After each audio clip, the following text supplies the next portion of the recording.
오늘 함께 볼 말씀은 히브리서 4장입니다. 히브리서 4장 11절에서 16절까지 말씀 함께 교독하도록 하겠습니다.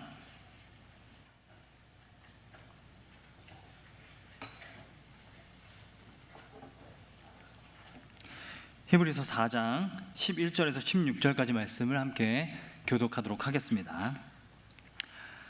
그러므로 우리가 저 안식에 들어가기를 힘쓸지니 이는 누구든지 저 순종하지 아니하는 본에 빠지지 않게 하려 함이라.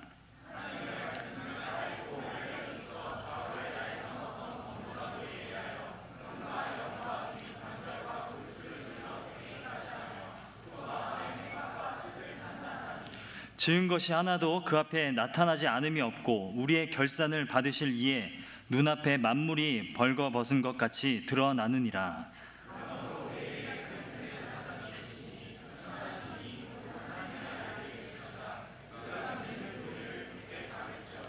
우리에게 있는 대제사장은 우리의 연약함을 동정하지 못하실 이가 아니요 모든 일에 우리와 똑같이 시험을 받으신 이로되 죄는 없으시니라. 그러므로 우리는 긍휼하심을 받고 때를 따라 돕는 은혜를 얻기 위하여 은혜의 보좌 앞으로 당연히 나아갈 것이니라. 아멘. 말씀을 듣기 앞서서 우리 옆에 있는 지체들하고 인사하도록 하겠습니다. 우리 메리 추석 한번 인사하도록 하겠습니다. 추석 명절이 이제 다가오고 있는데요. 오늘 주시는 말씀을 통해서 또 우리의 마음을 다시 한번 하나님 앞에 또 드리고 또 우리의 신앙의 옷깃을 여미는 그런 시간이 될 수 있기를 원합니다. 베를린 그 예술대학 교수인데요. 한병철 씨가 쓴 피로사회라는 책이 있습니다. 그 피로사회라는 책을 보면요, 오늘날 시대를 어떻게 그가 진단하고 있냐면 성과 지향주의로 인해서 다른 사람들을 착취하거나 그것도 모자라서 자기 자신을 착취하는 그런 시대에 우리가 살아가고 있다고 그렇게 그가 지적합니다. 우리 모두는 자기 자신을 착취하면서 자신의 성과를 내기 위해서 살아가는 존재가 되어버렸다라는 것이죠. 시대마다 각 그 시대를 대표하는 질병들이 있었대요. 예를 들면 패스트가 유행했던 시대가 있었고요, 결핵이 유행했던 시대가 있었다고 합니다. 그런데 요즘 이 시대에 유행하는 그 질병들을 보면 ADHD, 경계성 장애 증후군, 우울증과 같은 그런 신경증적인 그런 증상들이 많다라는 것을 그가 이야기를 합니다. 우울증이 일어나는 이유를 그가 이렇게 얘기하는데요. 우울증이 이 시대에 많은 이유는 긍정성의 과잉 때문이라고 그가 그렇게 지적을 합니다. 긍정성, 나는 할 수 있다, 나는 할 수 있다, 나는 할 수 있다. 이 긍정성의 과잉이 가져온 것이 우울증이라는 것이죠. 너는 할 수 있다. 너는 할 수 있는데 너가 안 해서 그래. 너는 할 수 있어. 다 할 수 있어. 다 할 수 있다.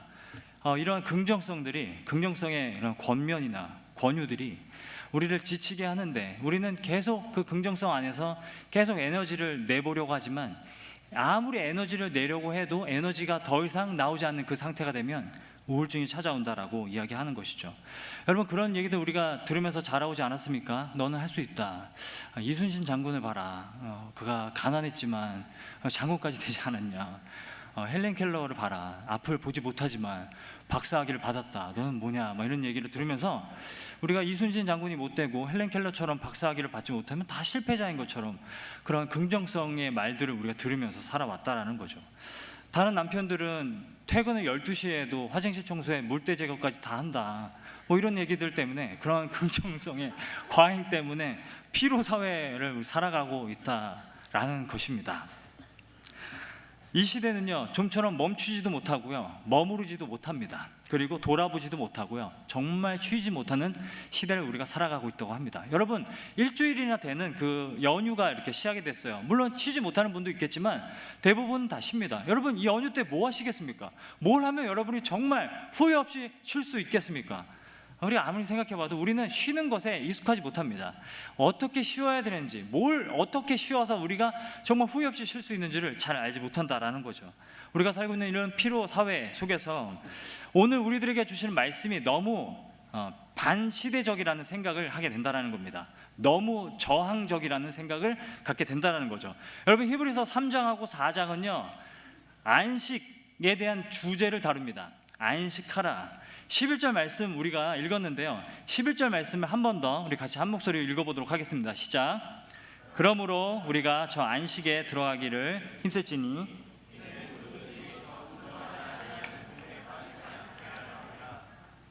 안식에 들어가기를 힘쓸지니, 안식하라라는 하나님의 말씀이 나오는 거죠. 안식하기에 힘써서 그 안식이 가져다주는 기쁨과 평안을 누리라고 말씀하고 있는 겁니다.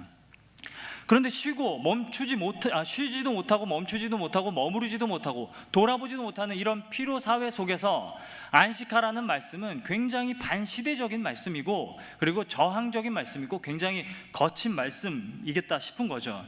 여러분, 성경이 말하는 안식이라는 것이 무엇일까요? 그냥 아무것도 안 하고 그냥 누워있는 그런 상태, 그냥 아무것도 안 하고 그냥 가만히 있는 상태, 그것이 안식은 아닐 겁니다. 성경이 말하는 안식, 하나님께서 안식하라 하실 때 그 관심은 어디 있냐면 안식하지 못하는 자들에게 있다는 사실을 우리가 기억해야 합니다. 성경이 말하는 안식의 의미는요, 모든 것을 다 제자리를 찾아갈 수 있도록 하라라는 말씀인 겁니다. 그래서 우리가 안식을 생각할 때는 우리가 무엇을 생각해야 되냐면, 하나님이 안식하셔서 우리 모두를 쉬게 하신 것처럼 우리도 쉬어서 다른 사람들을 쉬게 하는 데까지 나아가야 한다라는 것이 안식의 의미라는 겁니다. 그래서 예수님께서는 바리새인과 서기관들의 비난 속에서도 안식일에 병든 자들을 고쳐줌을 통해서 안식일의 진정한 의미를 가르쳐주고 싶으셨던 겁니다. 안식일이란 아직 안식하지 못하는 사람들을 안식할 수 있도록 도와주는 날이라는 것을 말씀하고 싶었던 것이죠. 하지만 오늘날의 시대를 여러분 돌아봅시다. 여러분, 우리가 살아가는 이 시대는요, 내가 쉬기 위해서라도 다른 사람들은 일해야 되는 그런 시대에 우리가 살아가고 있다는 겁니다. 여러분, 휴가를 내기 위해서는 다른 사람들이 내가 하는 일을 해야 돼요. 그런 시대에 우리가 살아가고 있다는 거죠. 나도 쉬지 못하기 때문에 안식하지 못하는 사람들을 돕지 못하고 있는 시대에 우리가 살아가고 있다는 겁니다. 여러분, 우리가 이 시대 속에서, 이 사회 속에서 우리가 누리는 안식들은 다 어떤 안식이냐면, 다른 사람의 안식을 빼앗아 와서 내가 누리는 착취로 인한 안식이라는 거죠. 다른 사람은 쉬게 하지 못해야 내가 쉴 수 있는 안식이라는 겁니다. 그런데 하나님께서 우리에게 안식하라 하실 때 안식하라는 말씀의 의미는 서로 안식함을 도와주라는 말씀의 의미라는 겁니다. 너희가 안식하여서 너희 주변에 안식하지 못하는 사람들에게 너희가 관심을 돌리고 그들을 안식할 수 있도록 도와주라는 의미라는 것입니다. 하나님은요, 우리 모두에게 안식을 주길 원하세요. 평안을 주길 원하신단 말이에요. 기쁨을 주길 원하신다는 겁니다. 순간순간 매일의 고통스러운 삶 속에서 그 잠시라도 그 안식을 얻기를 하나님 원하신다라는 겁니다. 평안을 주기를 원하신다라는 겁니다. 여러분, 하나님께서 어떤 방법을 통해서 우리들에게 안식을 주실까요? 여러 가지 방법이 있겠죠. 기도를 통해서도, 말씀을 통해서도, 예배를 통해서도, 그뿐만 아니라 가정을 통해서도 하나님은 안식을 주기를 원하신다라는 겁니다. 여러분, 우리가 주일에 예배를 드릴 때 우리가 이 주일을 안식일로 지키려면, 우리가 이 주일에 하나님 앞에 나와서 예배하는 동안에 우리의 관심은 우리 주변에 아직 안식하지 못하는 사람들에게 있어야 한다라는 겁니다. 그게 하나님이 우리들을 향한 하나님의 뜻이고 마음이라는 거죠. 하나님은 이런 안식을 우리 모두가 다 누리기를 원하십니다. 이 세상 속에서 우리가 영원한 저 안식에 들어가는 그날까지 매일매일의 삶의 안식을 우리가 누리기를 원하십니다. 그런데 안식을 방해하는 것들이 있죠. 여러 가지 안식을 방해하는 요소들이 있는데, 첫 번째로 저는 고난이라고 생각합니다. 여러분, 고난은 성숙을 가져옵니다. 그럼에도 불구하고 고난은 너무나 고통스럽습니다. 고난 자체가 너무 길어지면 우리가 안식을 누리지 못하는 겁니다. 평안을 누리지 못하는 겁니다. 기쁨을 누리지 못하게 되는 겁니다. 무거운 삶의 무게로 인해서 내가 안식을 누리지 못할 때가 너무나 많다라는 거죠. 그렇게 우리의 삶에 주어지는 그런 고난과 어려움과 이해할 수 없는 그런 아픈 일들은 우리를 안식하지 못하게 방해한다라는 겁니다.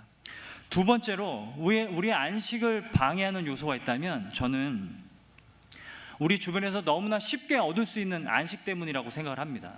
여러분, 생각해 보세요. 기도를 통해서 얻는 그 안식보다 미디어나 SNS를 통해서 우리가 안식 얻는 데 우리가 더 익숙해져 있다라는 거죠. 너무 쉽게 접근할 수 있고 또 쉽게 누릴 수 있기 때문에 우리는 SNS나 미디어를 통해서 자꾸만 안식을 얻으려고 합니다. 그게 진정한 안식을 주지 못한다는 건 다 알고 있어요. 하지만 어쩔 수 없이 우리 마음에 힘이 없으니까 자꾸만 드라마를 켜게 되고 그리고 TV를 켜게 된다는 거죠. 채널을 돌리고 그렇게 안식을 자꾸 얻으려고 하는데 진정한 안식이 되지 못한다는 걸 우리가 알면서도 거기에 빠져 있다는 생각을 하게 된다라는 거죠. 저는 그런 생각을 해봤습니다. 어쩌면 우리가 안식을 얻으려고 미디어를 사용하고 있지만 오히려 미디어 때문에 우리가 지쳐 있는 건 아닌가라는 생각을 해봤어요. 여러분, 미디어가 그리고 그 TV가 SNS가 주는 많은 양의 데이터와 정보들이 있는데 여러분, 그 데이터와 정보들이 우리를 좀 더 나아지게 하지 못합니다. 그냥 데이터는요, 그냥 쌓이기만 할 뿐이에요. 쌓이기만 할 뿐이고 우리를 좀 더 나아지게 하거나 우리 어떤 문제를 해결하지 못한다라는 거죠. 그저 계속 쌓이고만 있기 때문에 그냥 내가 정보를 얻는 것에 좀 뒤처지면 어떻게 하나라는 걱정과 염려만 들 뿐이지 이것이 나의 삶에 도움을 주지는 못한다라는 것입니다. 여러분, 그리고 저는 요즘에 빅데이터에 대한 위험성이 있다고 생각을 하는데, 빅데이터도 그래요. SNS를 통해서 우리는 사람들이 많이 가는 곳, 사람들이 좋아하는 곳, 이런 것들을 찾는데 사실은 이 빅데이터라는 것은요, 왜 그럴까를 해결하기 위한 수단이 아니라 그냥 그렇더라, 사람들이 그냥 그렇게 좋아하더라, 이런 것들을 증명해내는 도구이기 때문에 그냥 우리는 모든 것이 다 해결화되고 모든 것이 그냥 단편화되는, 생각이 굉장히 단순해지는 그런 경향성을 우리가 갖게 된다라는 겁니다. 이렇게 SNS나 미디어도 우리에게 진정한 안식을 주지 못하고 오히려 진정한 안식으로 나아가는 것을 방해하고 있다라는 거죠. 세 번째로는요, 마음의 완악함입니다. 우리 안에 찾아드는 마음의 완악함이라는 거죠. 그냥 싫은 거예요. 그냥 내 마음에 안 드는 겁니다. 나도 잘 모르겠어요. 그냥 싫은 겁니다. 그런 마음의 완악함이 우리의 안식을 방해한다라는 것이죠. 그냥 가만히 두면요, 돌처럼 굳어지는 것이 우리의 마음의 습성이에요. 하나님에 대해서도 완악해지고요, 그리고 주변 사람에 대해서도 너무나 완악해지게 된다라는 겁니다.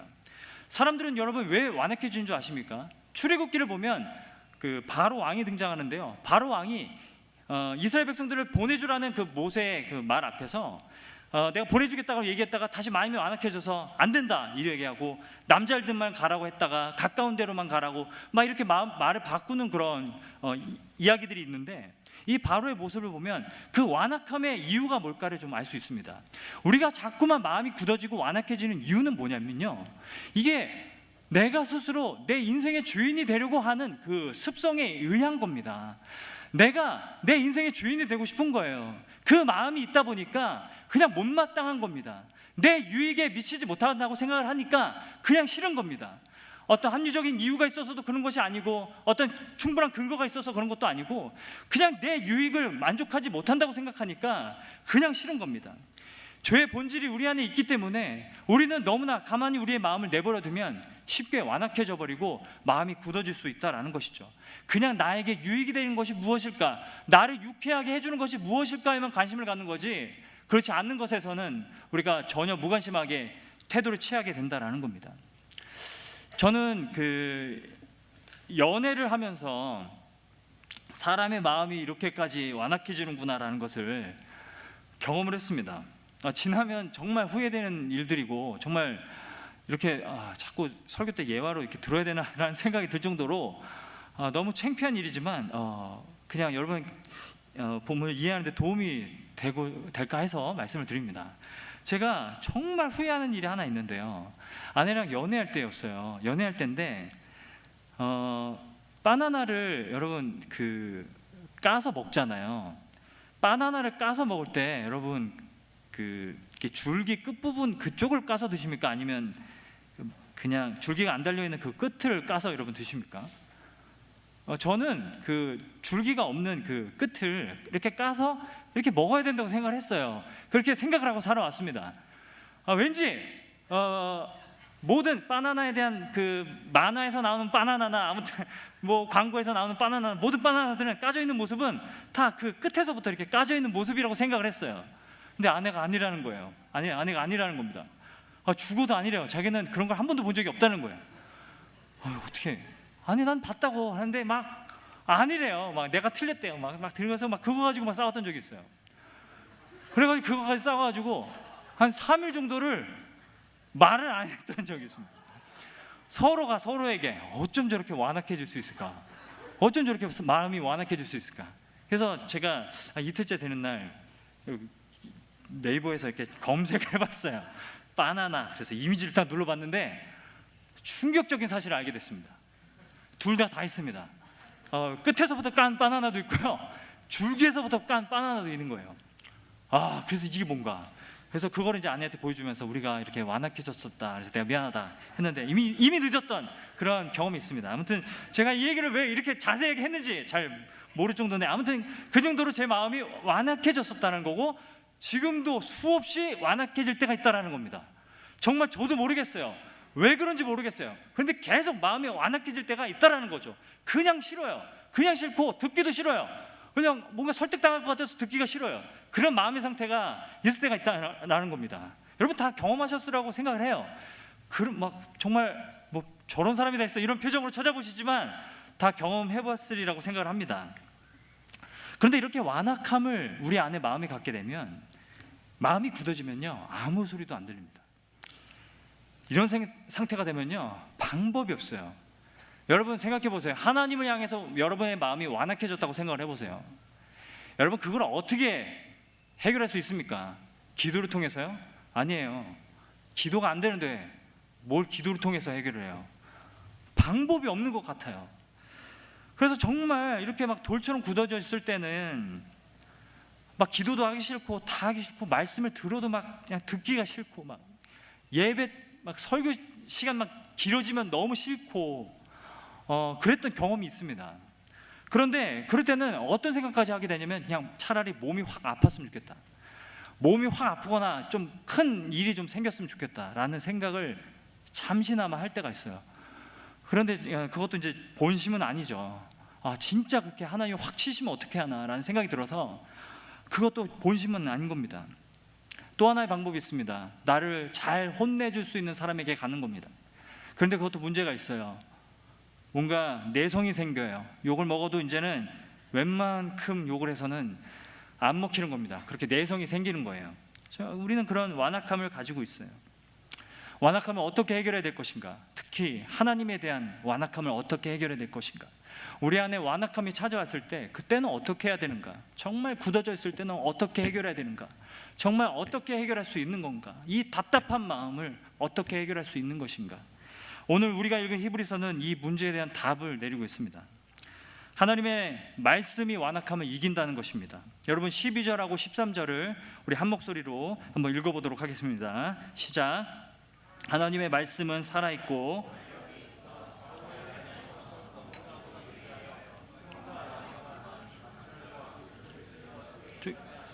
마음의 생각과 뜻을 판단하시나니 지으신 것이 하나도 그 앞에 나타나지 않음이 없고 우리의 결산을 받으실 이에 눈앞에 만물이 벌거벗은 것 같이 드러나느니라. 하나님의 말씀은 생명력이 있다라는 것이죠. 그리고 운동력이 있고 좌우에 날선 어떤 검, 당시 제사장들이 쓰던 그런 칼을 가리키는 것 같아요. 정말 예리한 어떤 칼보다도 더 예리하여서 하나님의 말씀이 우리의 마음 가운데, 완악한 마음 가운데 하나님의 말씀이 꽂히고 들어와서 모든 완악함들을 찔러 쪼개기까지 하신다는 것을 말하고 있는 겁니다. 여기서 말하는 혼과 영, 관절과 골수는 무엇을 의미하는 거냐면 우리의 마음의 좌소를 가리킵니다. 이 마음에 우리의 완악해져 있는, 그런 두터워져 있는, 돌같이 굳어져 있는 우리의 마음 가운데 하나님의 말씀이 꽂히고 또 들어와서 모든 것들을 다 찔러 쪼개기까지 하시며 깨뜨리신다는 것을 말씀하고 있는 겁니다. 너희의 마음의 생각과 뜻을 판단하시느니라 라고 할 때, 판단하다라는 동사는 원래는 깨뜨리다 라는 그런 의미를 갖고 있는 동사입니다. 그래서 우리의 마음과 생각을 다 깨뜨리신다는 거예요. 우리가 완악해질 대로 완악해져 있는 우리의 마음을 갖고 있다 할지라도 하나님의 말씀은 우리의 마음 가운데 꽂혀서 우리의 완악한 모든 것들을 걷어내실 뿐만 아니라 우리의 마음과 생각들을 다 깨뜨리시기까지 한다라는 것을 말씀하고 있는 겁니다. 비수처럼 우리의 마음에 꽂힌다는 거예요. 우리의 마음을 깨뜨리고 우리의 마음을 결국에는 겸손케 하고 우리의 마음을 낮추셔서 우리의 마음을 온유하게 만드셔서 우리로 하여금 안식을 누릴 수 있게 하신다라는 말씀인 겁니다. 우리가 완악해져서 안식을 누릴 수 없을 때 하나님의 말씀만이 우리의 마음 깊은 곳에 꽂히고 들어오고 모든 것을 돌파하며 들어오셔서 우리의 돌과 같은 마음을 깨뜨리시고 우리 안에 온유함을 주셔서 우리가 안식을 얻을 수 있도록 도와주신다라는 말씀입니다. 여러분, 그런데 질문이 있습니다. 여기서 말하는 하나님의 말씀은 어떤 말씀일까요?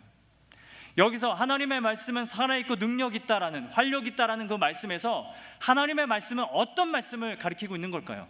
많은 사람들이 얘기하기로 이건 66권의 모든 하나님의 말씀을 가리킨다라고도 볼 수 있지만, 여러분 문맥을 보면요, 여기서 말하는 하나님의 말씀은 바로 7절에서 이야기하고 있는 말씀입니다. 우리 7절 말씀을 한 목소리로 한 번 더 읽도록 하겠습니다. 시작. 오랜 후에 다윗의 글에 다시 어느 날을 정하여 오늘이라로 미리 이같이 일렀으되 오늘 너희가 그의 음성을 듣거든 너희 마음을 완고하게 하지 말라 하였나니. 여러분, 지금 히브리서는요 시편 95편을 인용하면서 이렇게 말씀하고 있는 겁니다. 다윗의 입을 통해서 하나님께서 그 옛날 과거에 말씀하셨던 너희의 마음을 완고하게 하지 말라, 이 말씀이 지금 우리가 살아가고 있는 이 시대에도 살아있고 활력이 있고 좌우의 날선 어떤 검보다도 예리하여서 우리의 혼과 영과 관절과 골수, 우리의 완악해져 있는 모든 마음까지도 다 깨뜨리시고 다 제거하신다라는 것을 말씀하고 있는 겁니다. 우리가 살아가는 세상을 보면 정말 많은 사람들이 하나님과 그리고 다른 사람 앞에서 마음이 완악해져 가는 것을 우리가 볼 수 있습니다. 여러분, 만들어진 신이라는 책을 쓴 이기적 유전자라는 책을 쓴 리처드 도킨스라는 생물학자가 있습니다. 이 사람은 자신을 가리켜서 무신론자라고 부릅니다. 무신론자, 과거의 무신론자들은요 그냥 종교에 대해서 무관심했던 사람들이었어요. 하나님 없다, 난 그딴 거 관심 없다, 이렇게 얘기하는 사람들이었다면 리처드 도킨스가 말하는 신무신론자들은 어떤 사람이냐면 종교가 없어져야만 한다라고 주장하는 사람들이라는 겁니다. 하나님에 대한 그런 인식조차를 없애야 한다라고 주장하는 사람이라는 거죠. 이렇게 공격적인 무신론자를 가리켜서 신무신론자라고 그렇게 이야기를 해요. 종교는 그저 신이라는 망상을 믿는 것이라고 그렇게 그가 말합니다. 그런데 그의 책을 보거나 그가 하는 그런 인터뷰들을 보면 정말 안타까운 건 뭐냐면 하나님에 대해서 무관심하게 살아가는 그 어떤 사람보다도 이 사람은 더 하나님을 의식하면서 살아간다라는 것에 있다고 저는 생각해요. 무신론자보다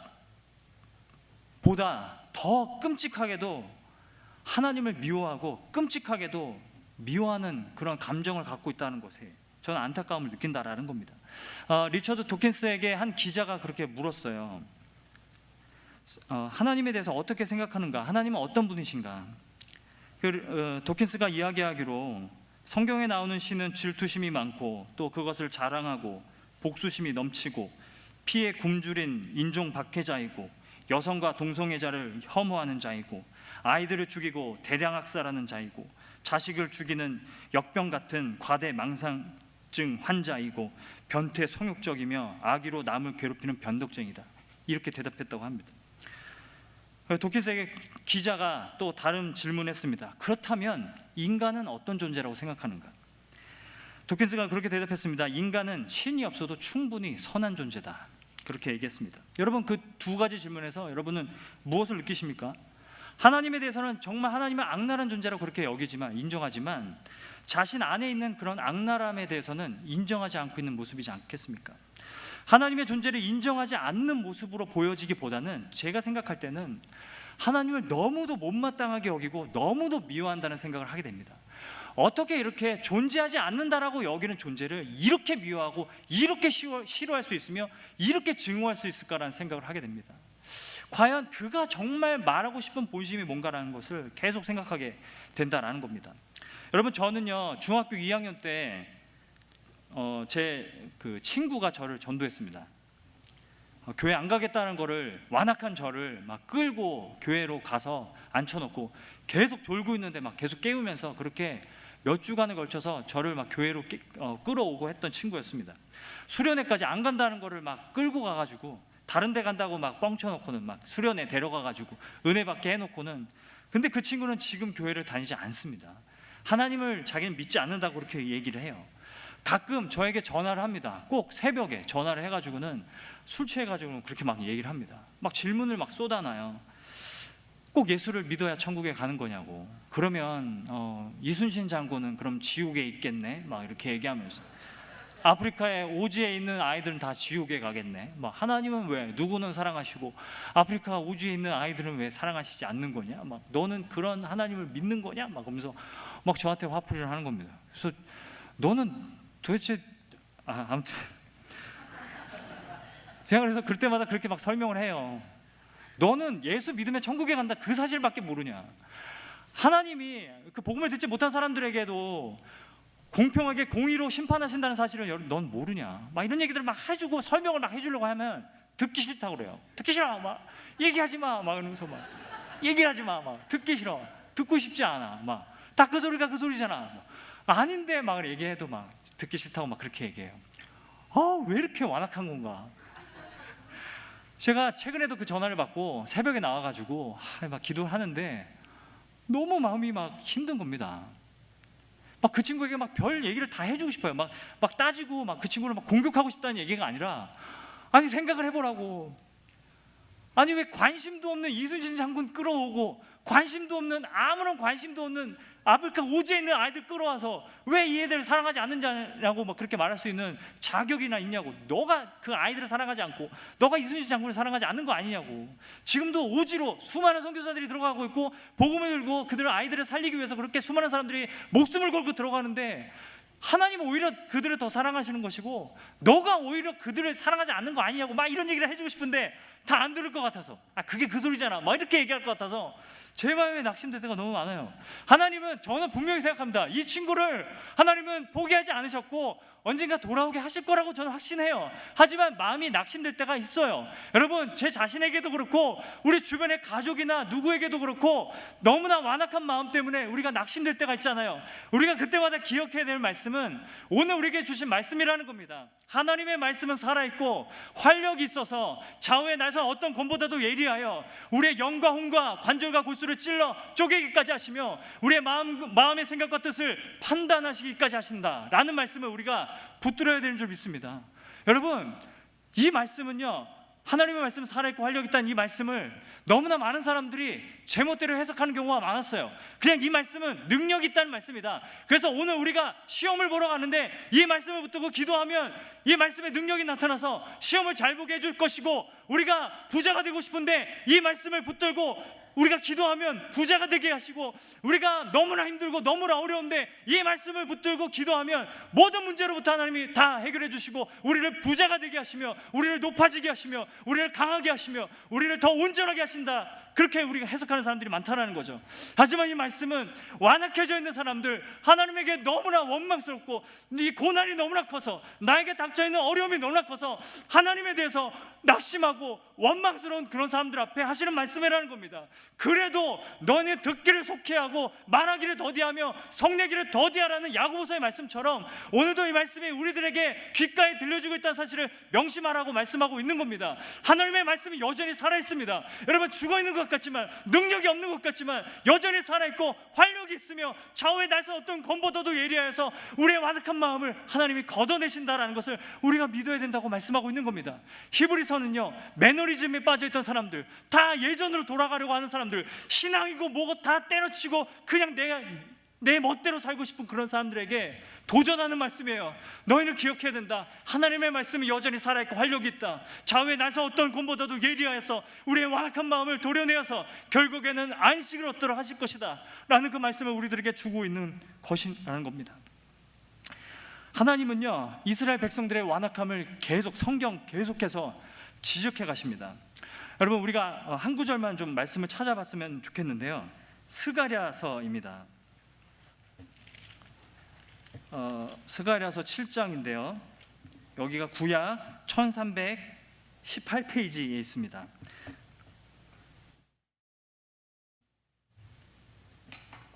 구약 성경 1318페이지 스가랴서 7장 10절부터 12절까지 우리 한번 교독하겠습니다. 제가 읽고 여러분이 읽고 같이 읽고 교독하겠습니다. 제가 10절을 읽습니다. 과부와 고아 나그네와 궁핍한 자를 압제하지 말며 서로 해하려고 마음을 도모하지 말라 하였으나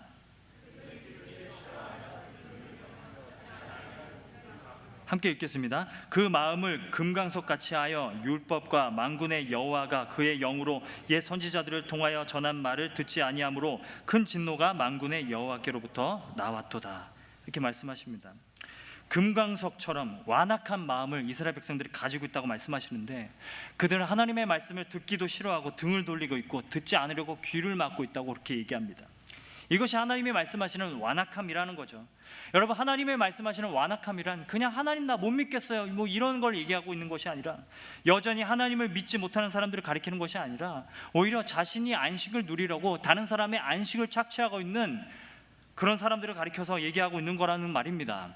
타인의 고통에는 관심조차 없는데 내 안식에만 관심을 갖고 나만 안식하려고 하는 사람들을 가리켜서 완악한 자들이라고, 금강석과 같이 마음이 굳어진 자라고 그렇게 말씀하고 있는 겁니다. 무엇보다도 과부와 고아와 나그네들, 궁핍한 자들, 연약한 자들을 학대하고 그들을 착취함으로 내가 안식하고 내가 더 안식을 누리려고 하는 사람들을 가리켜서 완악한 자들이라고 말씀하고 있는 겁니다. 그런 하나님께서 여러분 한 장 넘기셔서 스가랴 8장을 가보면요, 여러분 스가랴서 8장에서만 하나님은 무려 13번이나 만군의 여호와의 말씀이 임하여 이르시되, 만군의 여호와가 이와 같이 말씀하시느니라, 여호와께서 이와 같이 말씀하시느니라, 하나님께서 말씀하신다라는 것을 매 절마다 아니면 13번이나 그렇게 반복해서 말씀하신다라는 거예요. 이스라엘 백성들은 듣지 않는다고 얘기합니다. 하나님의 말씀을 듣지 않으려고 한다고 얘기해요. 하지만 하나님의 말씀은 계속해서 우리를 향하여, 그리고 이스라엘 백성들을 향하여 계속해서 말씀하신다는 겁니다. 여호와의 말씀이 이와 같이 말하노라, 내가 예루살렘을 진리의 성읍으로 회복시킬 것이다. 그날의 성읍거리에 사람들이 가득하겠고, 그날에 해 뜨는 땅과 해 지는 땅을 내가 구원하겠으며, 그날에 원통한 자들과 억압받는 자들을 내가 풀어주며 진리와 공의로 그들의 하나님이 될 것이라. 하나님이 계속해서 우리들을 향해서, 그리고 이스라엘 백성들을 향해서 말씀하신다라는 겁니다. 그리고 말씀이 육신이 되어서 예수 그리스도께서 이 땅에 오심으로 우리 가운데 오시고 우리 안에 거하심으로 우리 안에서 계속해서 예수 그리스도께서 말씀하신다라는 거예요. 우리의 마음을 완악하게 하지 말라고 오늘 우리에게도 말씀하신다라는 겁니다. 우리가 완악한 마음을 갖지 않도록, 그래서 우리가 안식을 누릴 수 있도록, 우리가 다른 사람들을 안식하게 하는 그런 삶을 살아갈 수 있도록 하나님은 끊임없이 이것을 말씀하신다라고 말하고 있는 겁니다. 여러분, 우리가 읽은 히브리서 그 4장 16절 마지막 구절은 이렇게 되어 있습니다. 그러므로 우리는 긍휼하심을 받고 때를 따라 돕는 은혜를 얻기 위하여 은혜의 보좌 앞에 담대히 나아갈 것이니라. 여러분, 이 얘기를 왜 하는 걸까요? 은혜의 보좌라는 것은 구약 성경이 말하는 시은좌입니다. 시은좌가 어디냐면, 여러분 대제사장이 속죄일에 한 번 지성소 안으로 들어갈 수 있습니다. 제사를 드리고 그리고 성소 안으로 들어가서 휘장을 열고 그리고 지성소 안으로 들어가면 그곳에 언약궤가 놓여져 있습니다. 언약궤 위에는 두 그룹의 천사의 모양이 있는데 그 가운데 부분을 시은좌, 은혜의 보좌라고 그렇게 부릅니다. 그 은혜의 보좌 앞에는 여러분 후대에 가면은 이스라엘 백성들이 제사를 드릴 때 하나님의 그 말씀 두루마기를 그 시은좌 위에 올려놨어요. 그래서 대제사장은 속죄일에 제사를 드리고 그 언약궤 위에, 그리고 그 은혜 보좌 시은좌 앞으로 나아가서 그곳에서 하나님의 말씀을 대하고 하나님의 말씀을 들었던 겁니다. 그걸 말씀하고 있는 겁니다. 우리도 날마다 대제사장이신 예수 그리스도를 따라서 지성소 안으로 들어가서 하나님의 말씀을 우리가 듣고 우리가 안식을 얻고 때를 따라 돕는 은혜를 얻기 위하여 우리가 노력해야 된다라고 말씀하고 있는 겁니다. 여러분, 아무리 우리의 삶이 바쁘고 어렵고 힘들고 너무나 고난이 많아서 우리의 마음이 완악해진다 할지라도 우리가 끊임없이 말씀을 읽고 말씀을 묵상하고 말씀을 대해서 우리의 마음이 완악해져서 금강석처럼 굳어지지 아니하도록 우리가 노력해야 한다라고 말씀하고 있는 겁니다. 여러분, 저는 기도해서 완악함을 깨뜨린다라는 말은 잘못된 말이라고 생각을 합니다. 오히려 여러분, 기도하기 위해서 우리의 완악함을 깨뜨려야 한다라는 것이 맞는 표현이라고 생각해요. 여러분, 기도하기 위해서, 하나님과의 평안을 잃지 않기 위해서, 그 안식의 기쁨을 잃지 않기 위해서 우리는 날마다 예수 그리스도를 따라서 그 은혜 보좌 앞으로 말씀 가운데로 우리가 나아가야 된다라고 히브리서는 우리들에게 말씀하고 있는 겁니다. 완악해지기 쉬운, 그냥 내버려두면 정말 내가 스스로 내 주인이 되고 싶어서 완악해지기 쉬운 우리의 마음, 돌과 같은 마음 그대로 두지 않고 우리가 말씀을 날마다 묵상하고 대함으로 이 완악한 마음들을 깨뜨리며 살아가야 한다는 것입니다. 여러분, 혹시 요즘에 기도를 잃어버리고 있다는 생각 하시지 않습니까? 기도가 점점 내 삶에서 사라지고 있다는 생각 하시지 않습니까? 기도가 점점 짧아지고 기도가 정말 내 삶에 아무런 의미를 가져다 주지 못한다는 생각 하시지 않습니까? 그래서 많은 청년들이 제게 물어봐요. 기도를 도대체 왜 해야 되냐고. 뭐 어차피 하나님 뜻대로 다 해주실 거를, 그러면 기도는 왜 해야 되냐고 물어봅니다. 제가 그때마다 대답해 줍니다. 그냥 내 힘으로 충분히 다 잘 살 수 있다고 생각하는 사람에게는 기도는 필요하지 않다. 그냥 종교 생활을 통해서 그냥 내 마음의 평안만 얻고 싶은 사람에게는 기도는 절대로 필요하지 않다. 하지만 예수를 위해서 모든 것을 다 걸고 헌신하고자 하는 사람에게는 기도가 너무나 필요하다. 예수 닮기를 위해서, 그리고 내가 거룩해지기를 열망해서 그렇게 살아가려고 몸부림치는 사람들에게는 기도가 너무나 필요하다. 지금도 여전히 우리 주변에 안식을 얻지 못하고 살아가는 많은 사람들에 대해서 애통한 마음이 있다면 기도가 너무나 필요하다. 그들을 긍휼히 여기는 마음이 있다면 기도가 너무나 필요하다. 우리가 그들을 위해서 해줄 수 있는 것이 없기 때문에 기도가 너무나 필요하다. 이렇게 얘기해 줍니다. 여러분, 우리가 기도가 회복하기 위해서라도 우리는 말씀을 다시 대하고 말씀을 묵상하기로 다시 마음의 결단을 내려야 한다라는 것이죠. 그래서 말씀을 통해서 날마다 우리의 마음이 너무나 무겁고 하나님 앞에 나아가기가 너무나 힘들지만 그때마다 말씀을 대하면서 내 완악한 마음이 깨어지기를 구해야 한다라는 겁니다. 여러분, 말씀을 맺도록 하겠습니다.